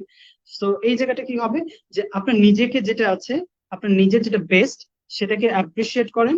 এবং আপনি হয়তো বা এরকম করতে পারেন যে আহ, আপনার যে প্রিভিয়াস যে লাইফের অ্যাচিভমেন্ট গুলো ছিল সেটা একটা কাগজে লিখেন। রেগুলার মনে করতে পারেন যে আমি ক্লাস 1-এ ফার্স্ট হয়েছি, ক্লাস 2-এ থার্ড হয়েছি, এই দৌড়ে প্রথম পুরস্কার পেয়েছি, এরকম করে আপনি একটা অ্যাচিভমেন্ট লিস্ট তৈরি করতে পারবেন। দেখবেন যে আপনি যখন এই অ্যাচিভমেন্ট লিস্টটা তৈরি করতে পারবেন, দেখবেন যে আপনার অ্যাচিভমেন্ট লিস্টটা অনেক বড় হয়ে যাবে এই যাবৎকালে। সো এটা আপনাকে কি করবে, আপনার সেলফ স্টিমটা কিছুটা বাড়াতে সাহায্য করবে। এবং আমি সবসময় বলছি, আপনার যে কোয়ালিটি, আপনার যে পটেনশিয়ালিটি, আপনি সেটাকেই অ্যাপ্রিসিয়েট করেন এবং সেটাকেই মেনে নেন। দেখবেন আপনার অন্য যে, মানে সবসময় আমি বলি যে হচ্ছে বি ইয়োর বেস্ট ভার্সন, মানে আপনি যেটা করতে ভালোবাসেন সেটাই করেন। আপনার যে অন্যের মতো ডান্সার হতে হবে, অন্যের মতো ক্রিকেটার হতে হবে, নট নেসেসারি দ্যাট, কিন্তু আপনার যেটা আছে আপনি সেটাকে এড়িয়ে করতে পারেন। আদল। থ্যাংক ইউ ভাই আপনার মূল্যবান বক্তব্যের জন্য। আমার মনে হয় আমরা অনেক সময় এই নিজের ইনফেরিয়রিটি কমপ্লেক্সিটিতে আমার মনে হয় আমরা এই কোয়ারেন্টাইন শুরু হওয়ার পর থেকে সবাই কম বেশি ভুগছি। এখন আমি ম্যামের কাছে জিজ্ঞেস করব যে ম্যাম, আপনি তো অনেকগুলা টেকনিক্স বললেন আমাদেরকে, এখন অনেক সময় হয় যে অনেকে এই টেকনিক্স গুলো ফলো করতে পারেন না, বা অনেকে আছে এরকম সহজ কোনো উপায় যেটাতে সে আসলেই ফোকাস করতে পারবে কোনো একটা বিষয়ে। হ্যাঁ, ধন্যবাদ আদন। আমি এরকম কিছু জিনিসের ব্যাপারে কথা বলার আগে যে কোশ্চেনটা আসলে সাইমনকে করা হয়েছিল ওইটা থেকে একটু রিলেট করতে চাই। আহ, যে যিনি কোশ্চেন করেছিলেন যে ইনফিরিটি কমপ্লেক্সে ভুগছেন, হ্যাঁ, যে সবাই দেখাচ্ছে, হ্যাঁ, তার যদি না থাকে সে কিভাবে দেখাবে। এখনকার আসলে সোশ্যাল মিডিয়াকে যদি প্রায়োরিটি দিই, সোশ্যাল মিডিয়াটাই হচ্ছে কে কতটা শো অফ করতে পারে, হ্যাঁ, কে মানে কার কতটুকু অ্যাচিভমেন্ট আছে না আছে সেটা সেখানে অনেক বেশি আসলে প্রচার করা হয়, যেটা আমাদের মাঝে আসলে একটা ট্রেন্ডের মতো কাজ করছে, হ্যাঁ। কিন্তু এটাকে পজিটিভলি সবসময় নেওয়া যাবে না। এটাই লাইফের একমাত্র গোল না, যে আমি যা করলাম, যা অ্যাচিভমেন্ট করলাম, আমি কিছু করতে পারছি কি পারছি না, হ্যাঁ, আজকে এই সার্টিফিকেট পেলাম বা এই কোর্সটা করলাম, হ্যাঁ, সেটা আমাকে সাথে সাথে আমাকে ফেসবুক বা সোশ্যাল মিডিয়াতে আমাকে পোস্ট করতে হবে, সবাইকে দেখাতে হবে। এই চিন্তাটা যদি আমার ভেতরে থাকে এবং সেই চিন্তা নিয়ে যদি আমি তখন চিন্তা করতে থাকি যে তাহলে আমি কি করতে পারি, কি করতে পারি, ওর চেয়ে আরো কত বেটার করতে পারবো, ওরা এই কাজগুলো করে ফেলছে, আমি কেন করতে পারছি না, তাহলে ইনফেরিটি কমপ্লেক্স আপনার মাঝে থাকবেই এবং ইনফেরিটি কমপ্লেক্স থেকে আপনি বের হতে পারবেন না। এখানে আপনার এভাবে চিন্তা করাটা উচিত হবে না যে অন্যরা যারা করছে, হ্যাঁ, আমার আমার হয়তো স্কিলস কম, আমি সেটা করতে পারবো না, তাহলে আমি কিভাবে করব, হ্যাঁ। এটা না চিন্তা করে আপনি আপনার কি কি ভালো দিকগুলো আছে সেগুলোর দিকে অবশ্যই ফোকাস করতে হবে। এই পর্যন্ত জেমস যেটা বললো যে এ পর্যন্ত আপনার যা যা ভালো অ্যাচিভমেন্ট ছিল সেটা, আর কি কি তার সাথে অ্যাড করতে পারেন। অবশ্যই আপনার মাঝে কোনো ভালো দিক আছে, কিন্তু আপনি হয়তো চিন্তা করে বের করতে পারছেন না। আপনি অবশ্যই এমন কোনো কিছু একটা করতে পারবেন, প্রোডাক্টিভ হোক বা যেটা আপনার ভালো লাগা হোক, নট নেসেসারি যেটা প্রোডাক্টিভই হতে হবে, যে সবাই শো করার মতো হতে হবে তা না। আপনার ভালো লাগা যেটা আপনার মাঝে একটা ভালো ফিলিংস তৈরি করবে, আপনার মাঝে ভালো ইমোশন ক্রিয়েট করবে, এরকম যে কোনো কাজ হতে পারে, সেটা আপনাকে খুঁজে বের করতে হবে। আর তার সাথে আসলে আমি এই এই ধরনের সমস্যাগুলো এখন অনেকেরই হচ্ছে, যে নিজেকে মানে নিজের সেলফ স্টিম অনেক লো হয়ে যাচ্ছে, সেলফ কনফিডেন্স অনেক লো হয়ে যাচ্ছে। কি করতে পারে আসলে নিজেকে নিয়ে অনেক বেশি চিন্তা করছে যে আমি তো কিছু করতে পারিনি বা আমার কোনো গুণ নেই, এই নেই, হ্যাঁ। এই জিনিসগুলা আসলে বাদ দিতে হবে এবং এটার জন্য এই জায়গাটায় যে কাজটা করতে হবে খুবই ইজি টেকনিক, সেটা হচ্ছে পজিটিভ সেলফ টক। আমাদেরকে প্রচুর পরিমাণে নিজেদেরকে অ্যাপ্রিসিয়েট করতে হবে। নিজেকে কোনো অংশেই আপনার মানে কম ভাবা যাবে না, হ্যাঁ। লেস সেলফ ক্রিটিসিজম এবং মোর অ্যাকসেপ্টেন্স, সেলফ অ্যাকসেপ্টেন্স, এই জায়গাটা অনেক অনেক বেশি ফোকাস করতে হবে। আমরা সবসময় বলে থাকি যে কোনো নতুন কিছু, এই যে যেমন যিনি ইনফিরিটি কমপ্লেক্সে ভুগছে আমি কি করব, হ্যাঁ, প্রোডাক্টিভ কি করতে পারি, এটা হচ্ছে আমরা চিন্তা করে থাকি যে আসলে না করার জন্য এটা এক ধরনের একটা বাহানা। আমরা অনেক রিজন দেই যে কোনো সামনের দিকে আগানো বা নতুন কোনো কিছু কাজ করার জন্য নিজেকে কিভাবে আটকানো যায় সেটার জন্য আমরা অনেক ধরনের বাহানা বের করে ফেলি। কিন্তু এই আমি কখনো এই কাজটি করিনি, হ্যাঁ, আমি কিভাবে করব, আমার দ্বারা সম্ভবই না, আমার কোনো সোর্স নেই এই কাজগুলা করার। Necessity is the mother of invention. আপনি যদি ডিটারমাইন্ড থাকেন যে আমি এই কাজটা করব, যে কোনো ভাবেই হোক আপনি এটার একটা পদ্ধতি বের করে ফেলবেন। যে কোনো নতুন কোনো কিছু আসলে সেটাকে চ্যালেঞ্জ হিসেবে দেখতে হবে, যে হ্যাঁ আমার সামনে নতুন একটা কাজ এসেছে, আমি এটাকে ট্রাই করি, দেখি হয় কিনা, বা এটাকে কিভাবে করা যায় সেটার জন্য আমি চিন্তা করি। আমি কাজটা অনেক ডিফারেন্ট, হ্যাঁ, কঠিন, বা এই ধরনের স্কিলস আমাকে ডেভেলপ করতে হবে, এটা অনেক কষ্টকর, আমার তো সেই ধরনের ক্যাপাবিলিটি নাই, সেটা না চিন্তা করে হ্যাঁ কঠিন কিন্তু আমি এটাকে ডিফারেন্ট অ্যাঙ্গেলে দেখবো, কিভাবে কোন অ্যাঙ্গেল থেকে দেখলে আমার কাছে কিছুটা এটা ইজি মনে হবে এবং যে কারণে আমি সেটার জন্য কাজ করতে পারবো, সেটা আমাকে চিন্তা করে বের করতে হবে।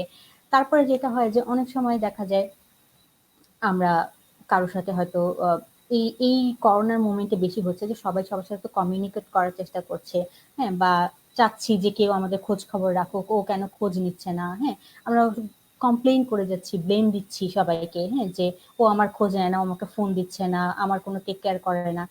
এই কমপ্লেইনিং না করে আমি কিভাবে কমিউনিকেশনের চ্যানেল ওপেন করতে পারি সেটার ব্যবস্থা করতে হবে। হ্যাঁ, আমি কার কার সাথে যোগাযোগ করতে পারি, আমি কিভাবে কতজনের সাথে আমার নিজের জিনিসগুলো শেয়ার করতে পারি, কার সাথে কথা বলতে পারি, কার সাথে কথা বললে ভালো লাগবে, হ্যাঁ, সেটা চিন্তা করে আমার সেইভাবে কমিউনিকেশন তৈরি করতে হবে। সো কোনো কিছু পাচ্ছি না, হচ্ছে না, সেটা না করে আসলে আহ কিভাবে করা যায় সেই পজিটিভ থিঙ্কিংটা আমার ভেতরে ঢোকাতে হবে এবং অনেক বেশি প্রতিদিন নিজেকে কিছু ভালো কথা বলতেই হবে। হ্যাঁ, positive self talk is very important.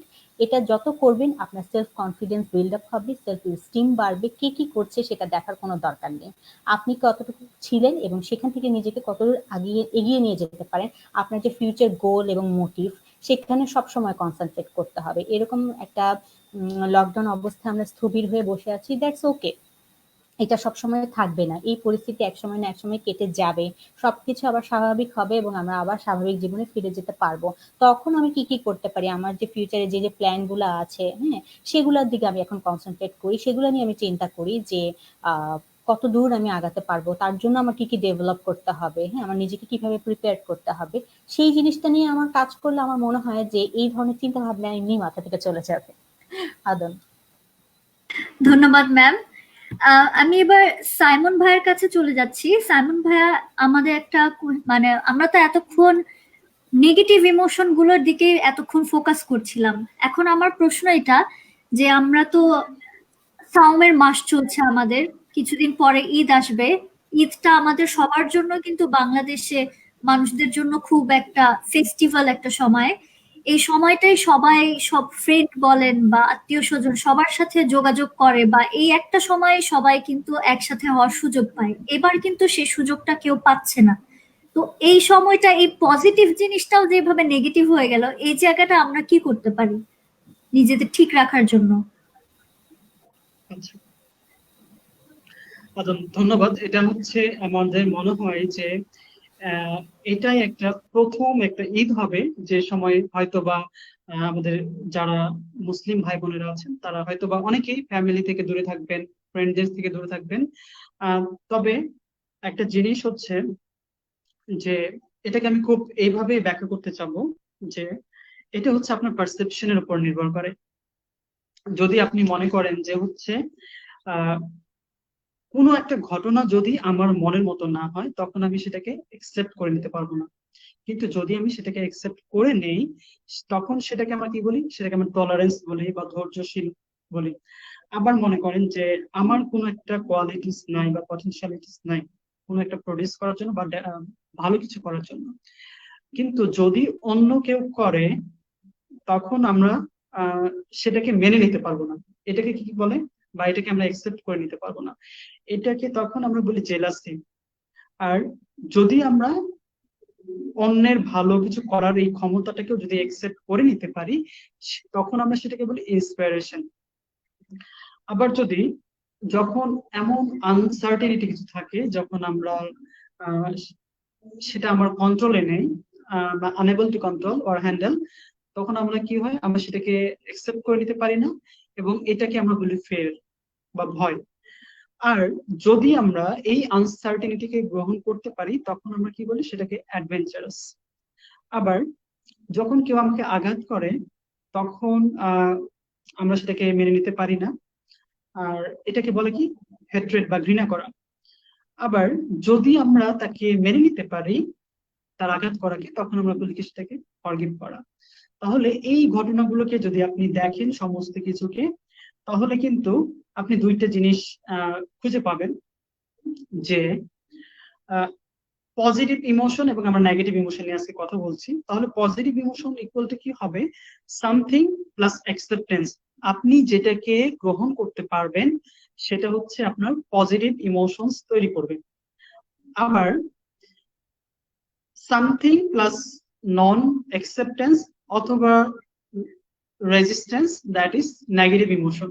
তাহলে এরপরে যখন আপনি চিন্তা করবেন যে এই ঈদে যাওয়া হচ্ছে না, আপনি ফ্যামিলি মেম্বারদের সঙ্গে দেখা হচ্ছে না, ফ্রেন্ডসদের সঙ্গে দেখা হচ্ছে না, আপনি কত ডিস্টার্ব বা আপনি অনেক হার্ট ফিল হচ্ছেন, আপনার ভিতরে অনেক খারাপ লাগে কাজ করছে, তখন এগুলোকে আসলে আপনি অন্যদেরকে ব্লেম করতে পারবেন না। অন্যদের ব্লেম করে আপনার পজিটিভ ইমোশনসটা আসবে না, আপনার কি আসবে, নেগেটিভ ইমোশনস আসবে। সো এরপর আপনার কি কাজ হচ্ছে, যখন এরকম নেগেটিভ কোনো ঘটনা দেখেন বা নেগেটিভ কোনো কিছু ঘটছে আপনার সঙ্গে, এই যে ঈদ যাওয়া হচ্ছে না, ঈদে বাড়ি যাওয়া হচ্ছে না, আনন্দ করা হচ্ছে না, তাহলে এটা আপনার কি করে যে এই ঘটনাগুলো কিন্তু না, কিন্তু এটার মূল কারণ যে নেগেটিভ ইমোশনস এর কারণ কিন্তু এই ঘটনাগুলো, চারপাশে যে ঘটনা সেগুলো না, কিন্তু এর মূল যে কারণ সেটা হচ্ছে যে আপনি ঘটনাটাকে একসেপ্টেন্স মানে দিচ্ছেন না বা একসেপ্ট করে নিচ্ছেন না বলে কিন্তু এটাকে এরকম হচ্ছে। দেখেন এই করোনা পরিস্থিতিতে এরকম হওয়াটা স্বাভাবিক এবং এটা ফ্যাক্ট, এটা সত্য ঘটনা। এটাকে যখন আপনি মেনে নিতে পারবেন তখন আপনার এই যে নেগেটিভ ইমোশনস, যে বন্ধু বান্ধবদের মিস করা, এভরিথিং মানে খুব বেশি আপনাকে পজিটিভ কিছু দিচ্ছে না মনে হচ্ছে, কিন্তু যখন আপনি একসেপ্ট করতে পারবেন তখন আমার মনে হয় যে আপনি কিছুটা ভালো বোধ করবেন। এর সঙ্গে হয়তো বা এখন আপনি কি করতে পারেন, আপনি যে কাজগুলো গ্রামে করতেন এখনো সেই কাজগুলো আপনি এখানে হয়তো চাইলে কিছুটা কিছু স্বল্প পরিসরে করতে পারেন। আপনারা গ্রামে গেলে হয়তো বা অনেক বন্ধু বান্ধবদের সাথে আড্ডা দিতেন, খাওয়া দাওয়া করতেন, এখানে ফ্যামিলি মেম্বারদের সঙ্গে সেটা করতে পারেন। আর যদি সম্ভব নয়, আপনি তো আর একা থাকছেন না, আপনার বন্ধু যে বা অথবা কলিগ অথবা আপনি যে যার সঙ্গে আছেন তার সঙ্গে এই কাজগুলো করতে পারেন। দেখবেন আপনার অ্যাকসেপ্টেন্স বাড়বে এবং আপনার পজিটিভ ইমোশনসও বাড়বে। আদন।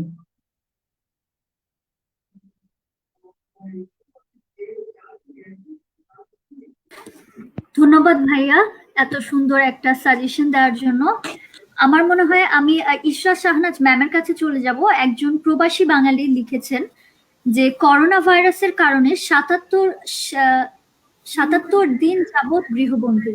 দেশের বাইরে আমার বাসায় একা থাকার কারণে সরাসরি ইন্টারাকশনের সুযোগ নেই। সপ্তাহে একদিন কেনাকাটার সময় দোকানে গেলে মানুষের সাথে দেখা হয়। অনলাইনে কাজ যোগাযোগ হলেও সরাসরি কথা বলা বা সাক্ষাতের সুযোগ না থাকায় একাকিত্ব এবং সম্ভবত সেটা থেকে মেজাজ খিটখিটে হয়ে গিয়েছে। রাতে ঘুম প্রচন্ড রকম কমে গেছে, ফলে দিনে পড়ালেখাও ব্যাহত হচ্ছে। খাবারের রুচিও কমে গিয়েছে। এই অবস্থায় কিছুই ভালো লাগে না। মানসিক সুস্থতার জন্য কি করতে পারি? আচ্ছা, আহ ওনার উনি যে পরিস্থিতি আসলে ফেস করছেন, আমাদের বাইরে যারা আছেন, হ্যাঁ, তারা অনেকেই আসলে ফ্যামিলি ছাড়া একা একা কাটাচ্ছে এবং অনেকটা সময় বাইরে আমাদের বাংলাদেশের চেয়েও আগে থেকে অনেকগুলা কান্ট্রিতেই তোমার লকডাউন শুরু হয়ে গেছিল আগে থেকে। সো ওরা অনেকটা দিন ধরে এরকম বাসার ভিতর গৃহবন্দী আছে এবং একে তো আমরা তো তাও আমাদের ফ্যামিলি মেম্বারদের সাথে টাইম পাস করতে পারছি, কিন্তু ওনারা ওনারা একে তো গৃহবন্দী, তার উপর একা একা থাকা, এবং ফ্যামিলি মেম্বারদের নিয়ে টেনশন, আরেকটা টেনশন যে কাজ করছে যে তারাও দেশে কি ভালো আছে কি নাই। হ্যাঁ, এটা আসলে খুবই কষ্টকর ওনার জন্য। এটা আমরা বুঝতে পারছি যে ওনার আসলে অনেক খারাপ লাগছে। আহ, কিন্তু এটাকে আসলে ওনার যে মেন্টাল হেলথের উপর এটা ইফেক্ট ফেলছে, এটা খুব ন্যাচারাল, ফেলাটা খুবই স্বাভাবিক। এটাকে ওনাকে একটু একসেপ্ট করে নিতে হবে। যতক্ষণ পর্যন্ত এই সিচুয়েশনটা কেটে ওভারকাম না করতে পারছি আমরা, বা এটা আরো লং টার্ম ধরে হয়তো চলতে পারে, আরো কয়েক মাসও চলতে পারে। তাই এটা ওনার যেহেতু আর কোনো অপশন নেই হাতে যে ফ্যামিলি দেশ সাথে মিট করা বা দেশে চলে আসার, হ্যাঁ, তাই ওনাকে প্রথমে ওনার সিচুয়েশনটা একসেপ্ট করতে হবে যে হ্যাঁ, এখানে খারাপ যে ওনার লাগছে, এই খারাপ লাগাটা খুব স্বাভাবিক। হ্যাঁ, এটা ওনাকে মেনে নিতে হবে। এখন এখান থেকে যেটা বের হতে পারবে, বের হওয়ার জন্য যা যা করা যেতে পারে, সেটা হচ্ছে ওনাকে ওনার ডেইলি রুটিন মানে খাদ্যাভ্যাস, তারপর ঘুমের হ্যাবিট, হ্যাঁ, এইগুলো চেঞ্জ হয়ে গেছে। এগুলোকে ওনার কিছুটা ঠিক মতো নিয়ম রুটিনে একটা রুটিন হিসেবে ওনাকে নিয়ে আসতে হবে। সেটার জন্য ওনার যেটা করতে হবে যে প্রচুর পরিমাণে ওনার ব্রিদিং এক্সারসাইজ করতে হবে। যেটা এই যে ওনার ব্রেইনের উপর একটা প্রেশার পড়ছে, হ্যাঁ, সবকিছু মিলে ওনার যে একটা স্ট্রেস কাজ করছে, চাপ, এই চাপটা কমাতে, ওনার যে ভিতরে টেনশন, এই টেনশনটা ডিক্রিজ করতে হেল্প করবে। অনেক লং ব্রিদিং এক্সারসাইজ আছে যেগুলো হচ্ছে সকালবেলা করতে পারেন বা দিনে 2 বার বা 3 বার উনি প্র্যাকটিস করতে পারেন। তার সাথে কিছু ফিজিক্যাল এক্সারসাইজ করতে হবে। ফিজিক্যাল এক্সারসাইজ করার মাধ্যমে যেটা হবে যে শরীরটা আবার আগের মতো করে কাজ করা শুরু করবে এবং হয়তো ওনার তখন দেখা যাবে যে খাবার খাওয়ার রুচি তৈরি হচ্ছে, হ্যাঁ, ঘুম চলে আসবে এবং ঘুমানোর হ্যাবিট আবার ঠিক মতো তৈরি করার জন্য ঘুমের হ্যাবিটের জন্য যেটা করতে হবে যে একদম সকাল ছাড়া একদম সকাল ছাড়া আসলে কোনোভাবে আর চা কফি বা ক্যাফেইন, হ্যাঁ, এগুলো থেকে বিরত থাকতে হবে। যদি একদম সম্ভব না হয় বিকাল 4টার পরে আর এগুলো নেওয়া যাবে না। তারপর ঘুমানোর সময় 2 ঘন্টা আগে থেকে যে কোনো ডিভাইস, হ্যাঁ, থেকে দূরে থাকতে হবে। মোবাইল, ল্যাপটপ এগুলোকে সরিয়ে ফেলতে হবে এবং ঘুমানোর উপযুক্ত পরিবেশ তৈরি করে রুমে ঘুমের জন্য ট্রাই করতে হবে। এটা একদিনে হবে না। একদিনে হবে না, প্রতিদিন একটু একটু করে ওনাকে ট্রাই করতে হবে এবং আস্তে আস্তে রুটিনটা, যেহেতু একটা হুট করে একটা চেঞ্জের কারণে আমাদের সব রুটিন চেঞ্জ হয়ে গেছে, এই আমাদের আগের রুটিনটাকে ফেরত আনার জন্য আবার সময় লাগবে। হ্যাঁ, তারপরে সুষম খাদ্যাভ্যাস, যেই খাবারগুলা ওনার আসলে ব্রেনকে অক্সিজেন দিবে, হ্যাঁ, অ্যাক্টিভ রাখতে, এনার্জি বুস্ট আপ করার জন্য হেল্পফুল হবে, সেই খাবারগুলো বেশি বেশি করে খেতে হবে। আর তারপরও যদি খুব বেশি সমস্যা হয়, উনি অনেক বেশি যদি মানসিক স্বাস্থ্য ওনার যদি ভেঙে যায়, হ্যাঁ, এবং কোনোভাবে উনি যদি কোনো কিছুতে কনসেন্ট্রেট না করতে পারে, এটা ওনার উপর যদি অনেক বেশি ক্ষতিকর প্রভাব হয়, তাহলে টেলি কাউন্সিলিং এর মাধ্যমে উনি কাউন্সিলিং নিতে পারে। অবশ্যই নিশ্চয়ই ওখানেও এই ধরনের ব্যবস্থা থাকতে পারে, ওই কান্ট্রির হেল্পলাইন থাকতে পারে যেখানে হয়তো প্রফেশনালরা কাউন্সিলিং দিবে। তো আমার মনে হয় একটু যদি কথা বলে, উনি কথা বলে কি কি করা যেতে পারে সেই ব্যবস্থা করে নিজেকে হয়তো নিজের মানসিক স্বাস্থ্যের যত্ন নিতে পারবে। ধন্যবাদ ম্যাম এত সুন্দর সাজেশন দেওয়ার জন্য। আমার মনে হয় যিনি কোয়েশ্চেন করেছিলেন উনি হয়তো হেল্পফুল হবে, আর যদি উনার আরো বুঝতে কোনো সমস্যা থেকে অবশ্যই আমাদের সাথে পরবর্তীতে যোগাযোগ করবেন। সাইমন ভাইয়া আরেকজন প্রশ্ন করেছিলেন, তিনিও প্রবাসী বাঙালি, তিনি হচ্ছে তার বাবা মা বা দেশে যারা আছেন তাদেরকে নিয়ে চিন্তিত। তারা বা বাংলাদেশে যারা আছেন তার বয়স্ক বাবা মা বা দাদা দাদি যারা আছেন তারা নাকি ফেসবুকে হোক বা টিভিতে হোক বিভিন্ন জায়গায় নিউজ দেখছে, কোভিড-19 এর নিউজ দেখে তারা অসুস্থ হয়ে যাচ্ছেন। এই ব্যাপারে তারা কিভাবে তাদের সাহায্য করতে পারে?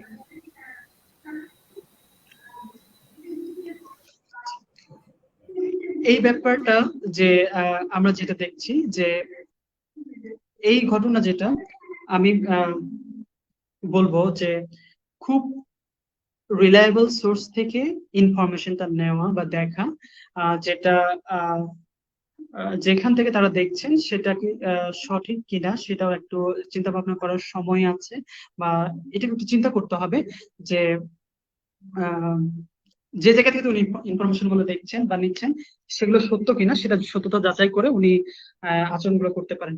এগুলো কি করতে পারেন যে উনি দেশের বাইরে আছেন, ঠিক আছেন, কিন্তু যারা দেশের মধ্যে আছেন তারা যদি স্বাস্থ্যবিধি ঠিক মতো মেনে চলে, তাহলে হয়তোবা এটা খুব যে টেনশনের একটা বিষয় থাকে, দুশ্চিন্তার বিষয় থাকে, কিন্তু প্রকৃতপক্ষে যদি স্বাস্থ্যবিধি যেগুলো দেয়া আছে, গাইডলাইন্স দেয়া আছে, সেগুলো যদি মেনে চলেন, তাহলে হয়তোবা তারা সুস্থ থাকবেন।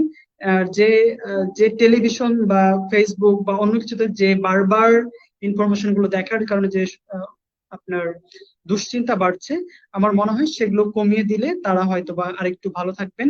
হয়তোবা দিনের একটা নির্দিষ্ট সময় তারা আহ, দেশের সংবাদ দেখতে পারেন, অথবা আহ, যারা বিদেশে যে জায়গা থেকে আপনার করোনা সম্বন্ধে যে ইনফরমেশন গুলো দেওয়া হয় তারা সেখান থেকে ইনফরমেশন গুলো নিতে পারবেন। আদন।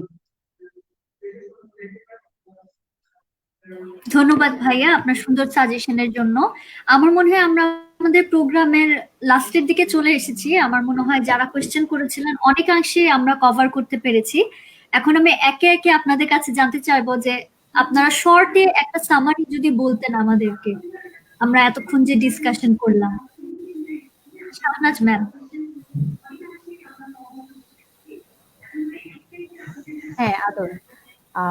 আসলে জিনিসগুলো যত ডিফিকাল্টলি দেখবো তত বেশি ডিফিকাল্ট মনে হবে, আর যত সহজভাবে নেওয়ার চেষ্টা করবো তত সহজভাবে নেওয়া যেতে পারে।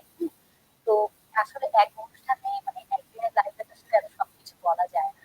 ইন জেনারেল আমি যেটা বললাম, হ্যাঁ, যে কোন কোন জায়গাটা আসলে আমাদের কোন এরিয়াতে কাজ করতে হবে বা কোন এরিয়াটা চেঞ্জ করলে সেখান থেকে আমাদের আমাদের আজকে যে বিষয়টা ছিল ইতিবাচক ভাবনাগুলো আমরা পজিটিভলি করতে পারলাম। হ্যাঁ, তো এখানে যেটা করতে হবে যে আমাদের একটা এরিয়া আইডেন্টিফাই করতে হবে যে জায়গাতে আমাদের সমস্যা হচ্ছে বা যে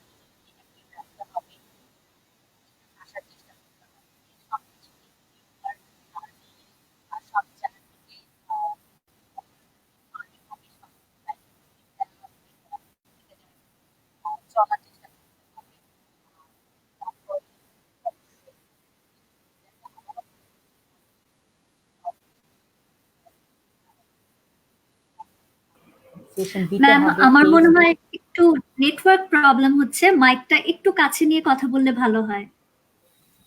আচ্ছা, হ্যাঁ, যেখানে বলছিলাম, হ্যাঁ, যে হেলথ লাইফস্টাইল, যেটা আমাদের হেলদি লাইফস্টাইল যেটা, সেটা তো অবশ্যই ফলো করতে হবে। সেই জায়গাগুলোতে যা যা করা দরকার, খাওয়া, ঘুম, বিশ্রাম, হ্যাঁ, রিল্যাক্সেশনের জন্য, এক্সারসাইজের জন্য যা যা করা দরকার, সেই কাজগুলা প্রতিদিন আমাদের কন্টিনিউ করতে হবে। লাইফে সবকিছুকে একটু ফানি হিসেবে নিতে হবে, সবকিছুতে একটু হিউমার অ্যাড করতে হবে, হাসার চেষ্টা করতে হবে। সবসময় মুখ গম্ভীর রাখলে অটোমেটিক নেগেটিভ ইমোশন ক্রিয়েট হবে। আর পজিটিভ সেলফ টক অবশ্যই দিতে হবে প্রতিদিন। একটা থেকে একটা, দুটা, তিনটা, যতটুকু পারা সম্ভব নিজেকে কিছু ভালো বলতে হবে যে হ্যাঁ, আমি নিজেকে পছন্দ করি, আমি এই কাজটা অনেক ভালো পারি, আমার মাঝে এই গুণটা আছে, আমি এই কাজটা খুব সুন্দর করে করেছি বা সুন্দর করে কথা বলতে পারি। হ্যাঁ, কিছু যে যে যে যার মাঝে যে জিনিসটা আছে সেটাই নিজেকে বলতে হবে। এবং সম্ভব হলে যতটুকু মানে আমাদের আশেপাশের পজিটিভ যারা আছে, যারা আমাদের পজিটিভ ভাইব দেয়, যে মানুষরা আছে, তাদের সাথে বেশি বেশি কমিউনিকেট করতে হবে বা তাদের সাথে টাইম স্পেন্ড করতে হবে। আদম। ধন্যবাদ ম্যাম, ধন্যবাদ ম্যাম আপনার মূল্যবান সময় দেওয়ার জন্য। আমরা এখন বিদায় নিব, তার আগে আমরা জেমস সাইমন ভাইয়ার কাছে কিছু জানতে চাইবো, যে আপনি যদি সংক্ষেপে আমাদের দর্শকদের উদ্দেশ্যে কিছু বলতে চান। ম্যাম যিনি যেসব বলেছেন, এরপরে কিছু বলার থাকে না। আহ, তো এরপরে আমি কিছু অ্যাড করতে চাই যে আমরা আসলে জানি না যে করোনা কিভাবে শুরু হলো বা আহ, কিভাবে এটা আসলো আসলে। কিন্তু আমরা একটু বলতে পারি যে হচ্ছে যে গত গত কয়েক বছরের, কয়েকদিন না, আসলে গত কয়েক বছরের রিসার্চে দেখা যায় যে মেরুর যে বরফ যেগুলো জমা আছে, সেগুলো আহ আমাদের কি বলে গ্লোবাল ওয়ার্মিং এর কারণে এটার ধ্বংস হয়ে যাচ্ছে এবং এই বরফ গলা শুরু করছে। এবং এই বরফ গলার কারণে পৃথিবীতে এমন কতগুলো রোগের প্রাদুর্ভাব দেখা যাচ্ছে, যেগুলো ভ্যাকসিন, মেডিসিন, যার কোনো টিকা নেই, কোনো মেডিসিন নেই, কোনো ধরনের আমরা মানে এসব মেডিসিন বা এসব রোগের কাছে আমরা আসলে খুবই ভালনারেবল। সো এই জায়গাটাকে ডেভেলপ করার জন্য আমার মনে হয় যে প্রকৃতির কাছে আবার ফেরত যাওয়া উচিত আমাদেরকে। শহরায়ন ঠিক আছে, আমাদের হিউম্যান যে সিভিলাইজেশন, এটা ঠিক আছে, সমস্ত কিছু ঠিক আছে, কিন্তু এর মধ্যে থেকেও আমাদেরকে প্রকৃতিকে বাঁচাতে হবে, প্রকৃতির যত্ন নিতে হবে, যাতে করে আর কোনো গ্লোবাল ওয়ার্মিং, তাপমাত্রা যাতে না বাড়ে, এর যেন ভয়াবহতাটা আর না বাড়ে। আমরা জানি না যে হচ্ছে কয়েক হাজার বছর বা কয়েক কোটি বছর আগে যে জীবাশ্মগুলো লুকিয়ে আছে বরফের তলায়, সেগুলো থেকে যখন গলে বের হয়ে যাচ্ছে, তখন এগুলো আমাদের মানব শরীরে কিভাবে এফেক্ট ফেলছে। সেজন্য আমার এই সেশনের শেষ কথা হচ্ছে যে প্রকৃতির যত্ন নিব আমরা, প্রকৃতি আমাদেরকে রক্ষা করবে। এবং এর সঙ্গে আরেকটা কথা যোগ করতে চাই যে আসুন আমরা এই করোনার সময়ে আমাদের নিজ নিজ ধর্মের প্রতি এবং সৃষ্টিকর্তার প্রতি আহ আনুগত্য প্রকাশ করি এবং আমাদের নিজ নিজ যে ধর্ম, সেই ধর্ম বিশ্বাসের সাথে জীবনযাপন করি। এবং আমাদেরকে মনে প্রাণে বিশ্বাস করতে হবে যে একদিন আমরা অবশ্যই জয়ী হব। আদম।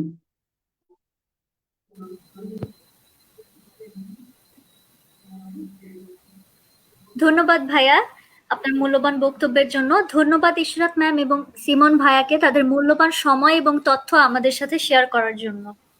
হ্যাঁ, ধন্যবাদ আদন। জেমসকেও অনেক ধন্যবাদ।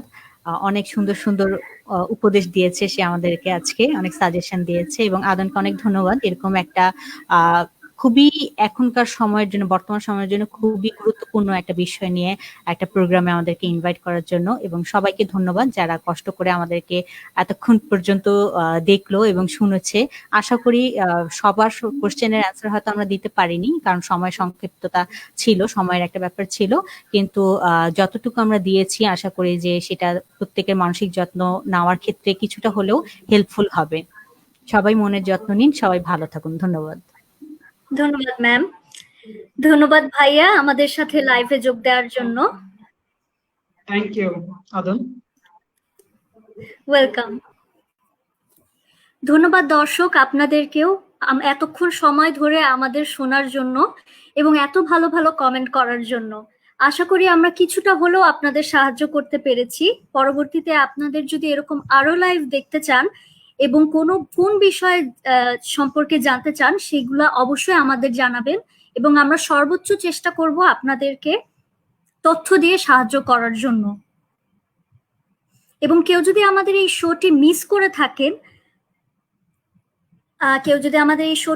করে থাকেন তাহলে অবশ্যই নিচের দেয়া লিঙ্কটিতে গিয়ে, যেটা আমাদের বাংলাদেশ স্কুল সাইকোলজি সোসাইটির অফিসিয়াল পেজের লিঙ্ক, গিয়ে ওখানে আমাদেরকে কোনো ধরনের রেকর্ডেড ভিডিও আমাদের আছে সেটা দেখে নিতে পারেন। এবং আপনাদের যদি কোনো ধরনের প্রশ্ন থাকে বা করোনা পরিস্থিতিতে মানসিক সহায়তার জন্য যদি কোনো হেল্প লেগে থাকে সেটা আমাদের পেজে আপনারা নক করতে পারেন। আমরা এই করোনা পরিস্থিতিতে অনলাইনে সাইকোলজিক্যাল সার্ভিস দিচ্ছি বেশ কিছুদিন ধরে। আপনাদের যদি সাহায্যের প্রয়োজন বোধ করেন তাহলে অবশ্যই আমাদের পেজে নক দিবেন। আমরা সাহায্য করার যথাসাধ্য চেষ্টা করব।